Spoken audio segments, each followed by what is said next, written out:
దేవుని నామానికి స్తోత్రం కలుగును గాక. ప్రియులారా, అందరూ బాగున్నారా?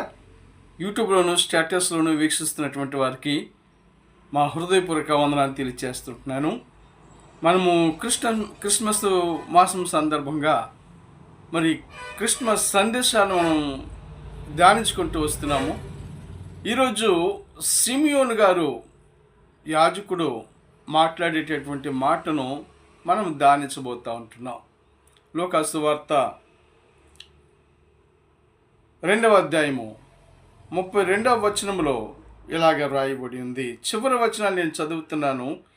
నీవు సకల ప్రజల ఎదుట సిద్ధపరచిన నీ రక్షణ నేను కన్నులారా చూచుతిని అని సిమియోను యాజకుడు ప్రవచించినటువంటి మాటలు మనం చదివాం.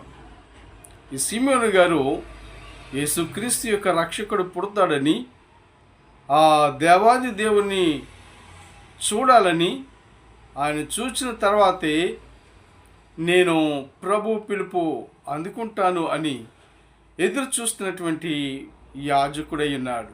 ప్రియులారా, ఈయన చెప్పిన మాట, నీవు సకల ప్రజల కొరకు నీవు సిద్ధపరిచిన రక్షణ నేను కన్నులారా చూస్తున్నాను అంటున్నారు. ఏంటండి ఆయన కన్నులారా చూసేది? ఆయన చేతిలో ఉన్నటువంటి బాలుడైన యేసుని ఆయన పట్టుకుని ఆయనను చూచి ఈ మాట చెప్తున్నారు. అంటే రక్షణ స్వయంగా ఆయన చేతిలోనే ఉంది.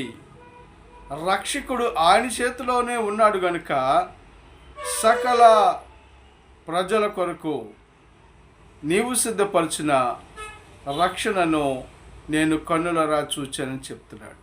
ఇలా ఈ యొక్క విమోచన కొరకు కనపడుతున్నటువంటి మరి ఈ సిమియోను గారు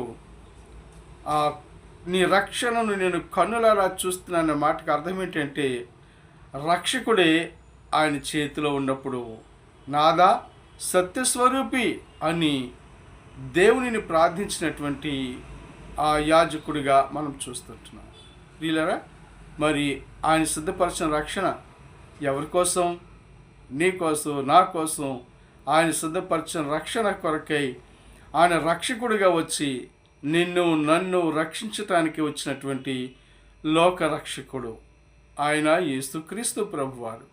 ఈరోజు ఆయన అంటున్నారు, నేను నీ కొరకు వచ్చాను, నేను సిద్ధపరిచిన రక్షణ పొందుకోవాలని నీతో మాట్లాడుతున్నానని చెప్పుచుండగా ఈ రోజున ఆయన రక్షణ పొందటానికి క్రిస్మస్ నీవు ఘనంగా చేసుకునేటట్లుగా దేవుడు నిన్ను దీవించునుగాక.